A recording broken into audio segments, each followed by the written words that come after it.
Kanchipuram Vakula silks నాణ్యత మా ప్రాధాన్యత. మదీనాగూడ, మియాపూర్, హైదరాబాద్ లో త్వరలో శుభారంభం. ఆ చిల్లర మన ఇద్దరం సరి సమానం పనిచేసుకుందాం. ఎలాగుంది ఐడియా? నీ కంటికి నేను ఎలా కనిపిస్తున్నానయ్యా? గురువా, నీ ముఖం చూడగానే నాకేమనిపించిందంటే ఇక్కడ కూనీలు, కంట్రీ పనులు రేట్లు వారీగా చేయబడును అని పోటీ కట్టినట్టు అనిపించింది. అలో వింటున్నావా? వింటున్నా. గురువా, నా బాడీ నిండా ఐడియాలు ఉన్నాయి గాని కలేజా లేదు. నీ కలేజా నా ఐడియాలు జాయింట్ చేస్తే కుమ్మేస్తాను. నేను పోలీసు వాళ్ళకి పాత చుట్టానే కావచ్చు, కానీ నన్ను పరీక్షించడానికి సిఐడి నిన్ను పంపించారని నాకు బాగా తెలుసు. హలో, నేను ఈ పని చేయను. వస్తా. గురువా, హలో, ఇదెక్కడ పీకులాట పంచాంగం నాయన? నన్ను సిఐడి అంటావేట్రా బాబా? ఎవర్రా నువ్వు నామేసేస్తా? బ్రదర్. హలో, నువ్వు మోగోడు కదరా, ఎలా మాడుతున్నావు? పైగా నన్ను పెదరు అంటావు. నీ కంటికి నేను పెద్ద ముష్టోళ్ళ కనపడుతున్నాను ఎట్రా? ఏటి ఎదవేస్తాలు? ఈ వేషం ఒక్కటే కాదు, నువ్వు చూడాల్సిన వేషాలు ఇంకా చాలా ఉన్నాయి. చూస్తావేంటి నా విశ్వరూపం? పట్టుకో పట్టుకో. హలో,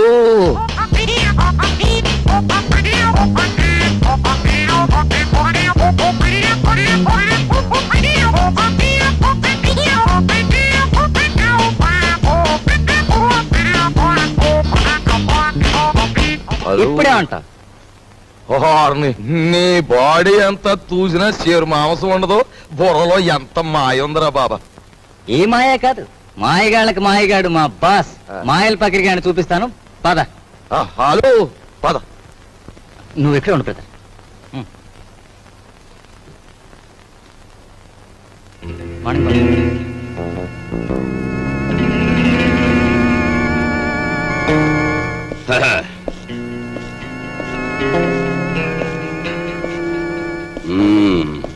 ఏరా, నీ పేరు వరాలా?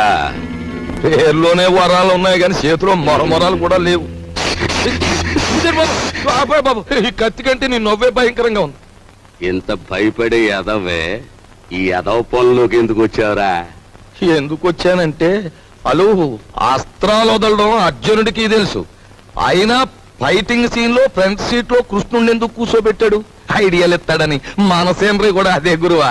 అందులో నా వాటా ఎంత? డేవిడ్ గురువా, మనలో మనకి పీకులంట పంచాంగం ఎందుకు? 50-50 పనిచేసుకుందాం. మాట తప్పితే మర్డర్ చేసేయి. ఓకే ఓకే అనే ముందు నాదో చిన్న షరతు. మరేం లేదు గురువా, ఆ కర్ణుడు తాలూ కవచకుండలాలన్నా ఆ బాడీ నుంచి దూరం అయ్యాయేమో గాని మా బాబాగాడు నా సంఖ్యని సెపరేట్ అవ్వడం. మరి నేను రంగంలో దిగిన తర్వాత ఈయన నువ్వే కాసుకోవాలి. కాసుకుంటాను, కానీ ఈయన మాత్రం నేను ఎత్తుకోను. ఎత్తుకోనంటే ఎలా గురువా? ఎత్తుకోపోతే ఏటవుద్దంటే ఊరుకోరా, ఊరుకో. అది ఈడితో న్యూ సెన్స్. ఆయన చేత ఈడు మన కూడా ఉంటే అల్లరే గాని చిల్లర రాలదు. సరేలా తాలే. ఎళ్ళు బాబా, ఎళ్ళు, జాగ్రత్తగా వెళ్ళు బాబా. అది అదిరా బాబా, అది.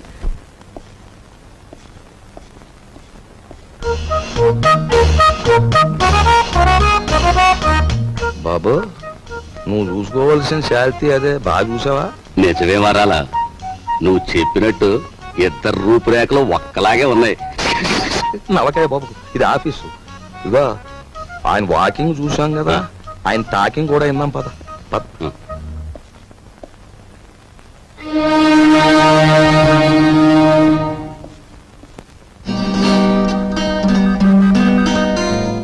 నీ తెలివితేటలు పరీక్షించడానికి సర్టిఫికేట్స్ చూడనవసరం లేదు. నిన్ను 3 ప్రశ్నలు అడుగుతాను, జవాబు చెప్పు. అడగండి.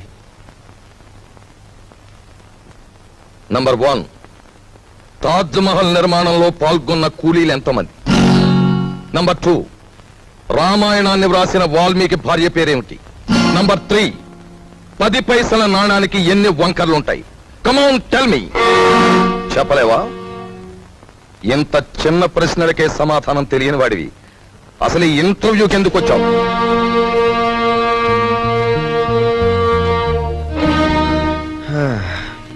చెప్తాను.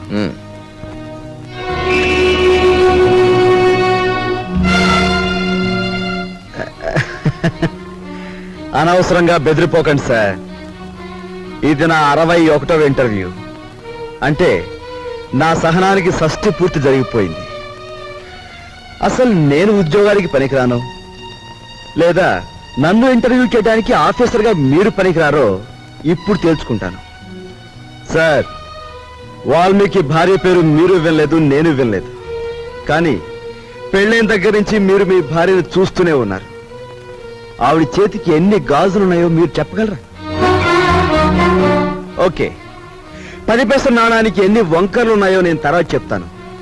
కానీ రోజు దువ్వుకునే మీ తల మీద ఎన్ని వెంట్రుకలున్నాయో మీరు చెప్పగలరా? కనీసం ఆ దువ్వుకునే దువ్వునికి ఎన్ని పళ్ళున్నాయో చెప్పగలరా? చెప్పండి. నాకు తెలియదు. మీరు వేసే అడ్డమైన ప్రశ్నలకి మేము సమాధానాలు చెప్పలేకపోతే మమ్మల్ని వెధవలా చూడటం తెలుసా? మిమ్మల్ని చంపకుండా ఎందుకు వదులుతున్నానో తెలుసా? మిమ్మల్ని చంపి నేను హంతకుడుగా మారటం వల్ల మా సమస్యలు పరిష్కారం కావు. అందుకు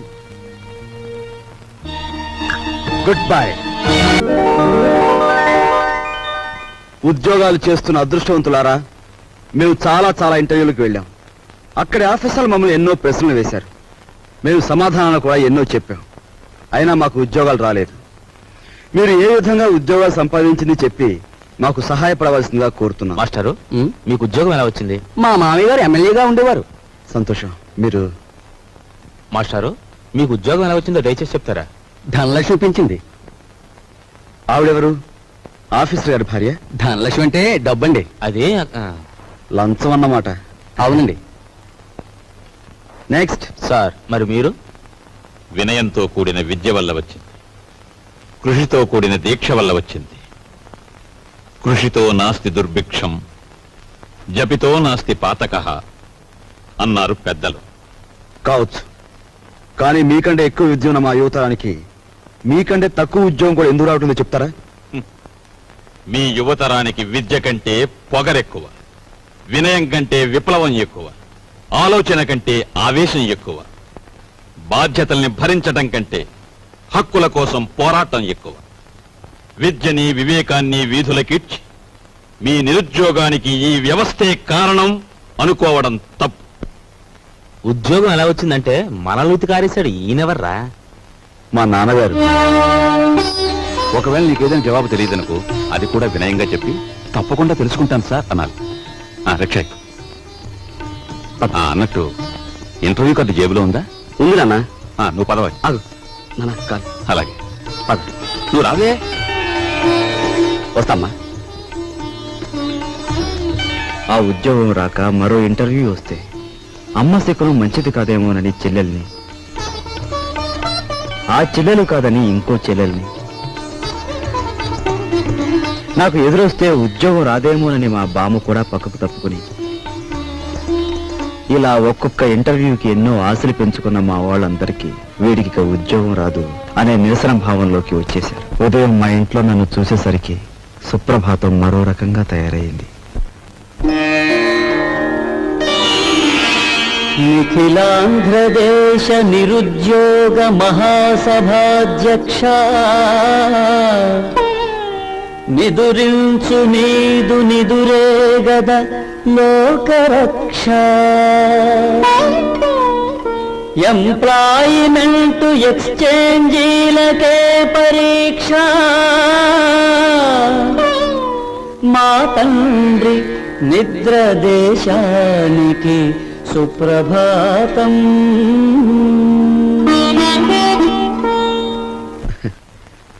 ఉద్యోగం రాలేదన్నది మన బాధ, మన వాళ్ళు ఇంకా ఉద్యోగస్తులు కాలేదే అన్నది మన పెద్దల నిస్పృహ. అదేమిట్రా నెయ్యి వేసుకోకుండా ముద్ద కలుపుతున్నా? ఇప్పుడు నెయ్యి లేకపోతే ఏం పోయిందమ్మా? పప్పులోకి నెయ్యి వేసుకోకుండా అన్నం తినడం మన ఇంటా వంట లేదురా. అమ్మాయి, నువ్వు వడ్డించు. ఇంట్లో నేను నిండుకుందత్తయ్య. అయ్యో అయ్యో, పచ్చని సంసారంలో పంచామృతాలు నిండుకుంటే పంచమహాపాతకాలు చుట్టుకున్నట్టేనే. చేతిలో డబ్బు లేక ఆ నెయ్యి నేనే కొనలేదమ్మా. నీకు ఎప్పుడు ఏ పని చేయడానికి డబ్బు ఉంది? ఈ సంసారం నీ హయాంలోకి వచ్చిన తర్వాత పప్పులోకి నెయ్యి కరువే, నెత్తి మీదకి నూనె కరువే. ఏం ఉద్యోగం చేస్తున్నావో, ఏమీ ఎలగ పెడుతున్నావు? ఆ మహారాజు కడుపును పుట్టావు.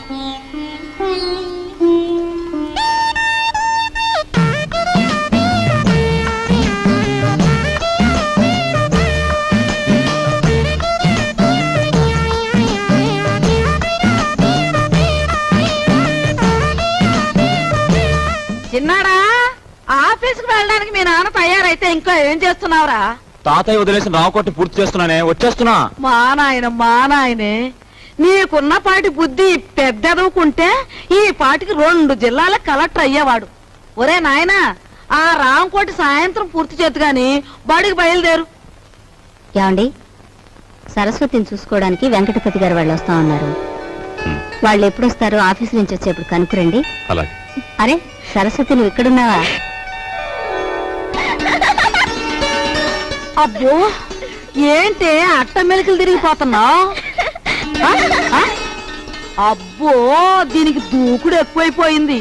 ఇక పెళ్లి చేయాల్సిందే. లలిత, ఏ? వస్తానా? సరేనండి.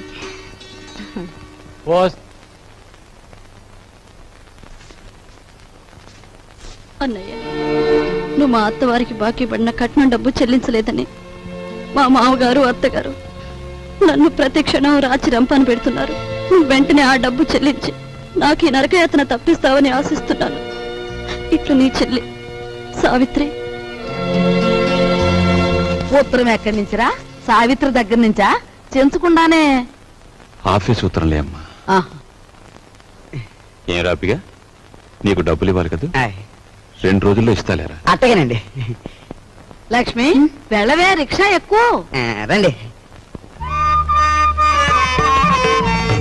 ఇది క్రాపు, ఈ షేపు చూస్తుంటే అచ్చు సినిమాలో వెళ్ళంలా యమ సీరియస్ గా ఉన్నాడు. మన పని అవ్వాలంటే ఇలాంటి వాడితో జాయింట్ అవ్వాలా. గురువా, హలో చెప్తాను. ఊరుకోరా, ఊరుకో. ఈ ఫోటో ఎవరిదో బాగా చూసి చెప్పు. ఈ ఫోటో నీదేనయ్యా? దెబ్బ తినేసావు గురువా, నీకు బాడీ ఉంది గాని మెదడు తక్కువే. ఈ ఫోటో నాది కాదు, భుజంగరావు గారు అని ఈ ఊళ్ళో బాగా సిల్లర్ సంపాదించేసి బాగా మదించిపోయిన పెద్ద మంచి ఫోటో ఇది. యువతలు నేను రౌడీ గురువు గారితో మాట్లాడుతుంటే నువ్వేటా ఎంతకీ చెప్పొచ్చేది ఏంటంటే, ఇదిగా ఈ మనిషి నా ఇంట్లో తప్పించేసి నన్ను ఆ ఇంట్లో ఎట్టేసావు అనుకో, చెప్పాను కదా బాగా చిల్లర ఉన్నాడని. ఆ చిల్లర మన ఇద్దరం సరిసమానం పనిచేసుకున్నాం. ఎలాగుంది ఐడియా? నీ కంటికి నేను ఎలా కనిపిస్తున్నానయ్యా? గురువా, నీ ముఖం చూడగానే నాకేమనిపించిందంటే ఇక్కడ కూనీలు కంట్రీ పనులు రేట్లు వారీగా చేయబడును అని పోటీ కట్టినట్టు అనిపించింది. అలో వింటున్నావా? వింటున్నా. గురువా, నా బాడీ నిండా ఐడియాలు ఉన్నాయి గాని కలేజా లేదు. నీ కలేజా నా ఐడియాలు జాయింట్ చేస్తే కుమ్మేస్తాను. నేను పోలీసు వాళ్ళకి పాత చుట్టానే కావచ్చు, కానీ నన్ను పరీక్షించడానికి సిఐడి నిన్ను పంపించారని నాకు బాగా తెలుసు. హలో, నేను ఈ పని చేయను. వస్తా. గురువా, హలో, ఇది ఎక్కడ పీకులాట పంచాంగం నాయన, నన్ను సిఐడి అంటావేట్రా బాబా? ఎవర్రా నువ్వు నామేసేస్తా? హాపడక బ్రదర్. హలో, నువ్వు మోగోడు కదరా, ఎలా మాడుతున్నావు? పైగా నన్ను పెదరు అంటావు. నీ కంటికి నేను పెద్ద ముష్టోళ్ళ కనపడుతున్నాను ఎట్రా? ఏటి ఎదవేస్తాలు? ఈ వేషం ఒక్కటే కాదు, నువ్వు చూడాల్సిన వేషాలు ఇంకా చాలా ఉన్నాయి. చూస్తావేంటి నా విశ్వరూపం? పట్టుకో పట్టుకో.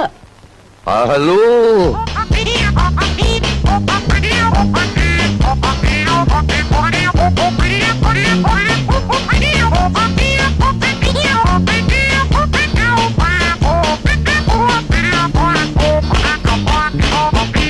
ఇప్పుడే ఉంటా. నీ బాడీ ఎంత చూసినా చేరు మాంసం ఉండదు, బుర్రలో ఎంత మాయ ఉందిరా బాబా. ఏ మాయే కాదు, మాయగాళ్ళకి మాయగాడు మా బాస్. మాయల పకిరిగాని చూపిస్తాను, పద. హలో, పద. నువ్వు ఎక్కడ ఉండు బ్రదర్.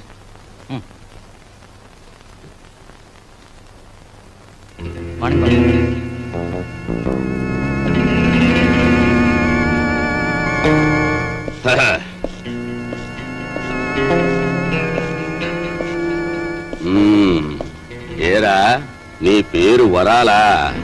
పేర్లోనే వరాలు ఉన్నాయి కానీ చేతిలో మొరమొరాలు కూడా లేవు. బాబు, ఈ కత్తి కంటే నీ నవ్వే భయంకరంగా ఉంది.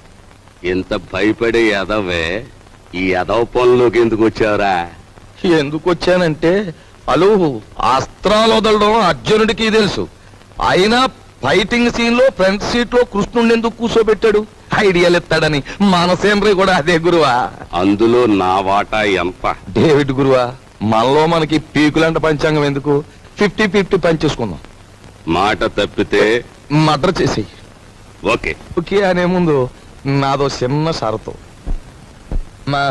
మరేం లేదు గురువా, ఆ కర్ణుడు తాలూ కవచకుండలాలన్నా ఆ బాడీ నుంచి దూరం అయ్యాయేమో గాని మా బాబాగాడు నా సంఖ నుంచి సెపరేట్ అవ్వడం. మరి నేను రంగంలో దిగిన తర్వాత ఈయన్ని నువ్వే కాసుకోవాలి. కాసుకుంటా, కానీ ఈయన మాత్రం నేను ఎత్తుకోను.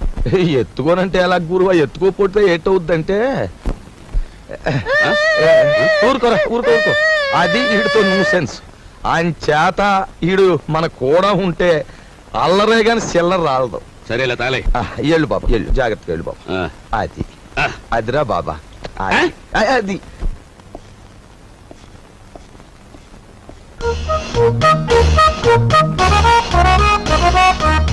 బాబు నువ్వు చూసుకోవాల్సిన శాలిటీ అదే. బాగా చూసావా? నిజమే మారాలా, నువ్వు చెప్పినట్టు ఇద్దరు రూపురేఖలు ఒక్కలాగే ఉన్నాయి. నవకాయ బాబు, ఇది ఆఫీసు. ఇదిగో ఆయన వాకింగ్ చూసాం కదా, ఆయన టాకింగ్ కూడా విన్నాం. పద పద.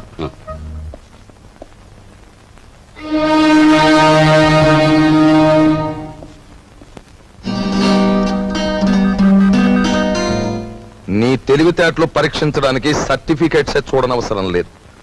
నిన్ను 3 ప్రశ్నలు అడుగుతాను, జవాబు చెప్పు. అడగండి. నంబర్ 1, తాజ్ మహల్ నిర్మాణంలో పాల్గొన్న కూలీలు ఎంతమంది? నంబర్ 2, రామాయణాన్ని వ్రాసిన వాల్మీకి భార్య పేరేమిటి? నంబర్ 3, 10 పైసల నాణానికి ఎన్ని వంకర్లుంటాయి? Come on tell me. చెప్పలేవా? ఇంత చిన్న ప్రశ్నలకే సమాధానం తెలియని వాడివి అసలు ఈ ఇంటర్వ్యూకి ఎందుకు వచ్చావు?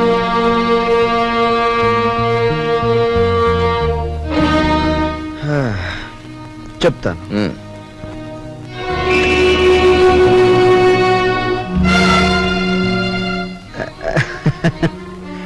అనవసరంగా బెదిరిపోకండి సార్.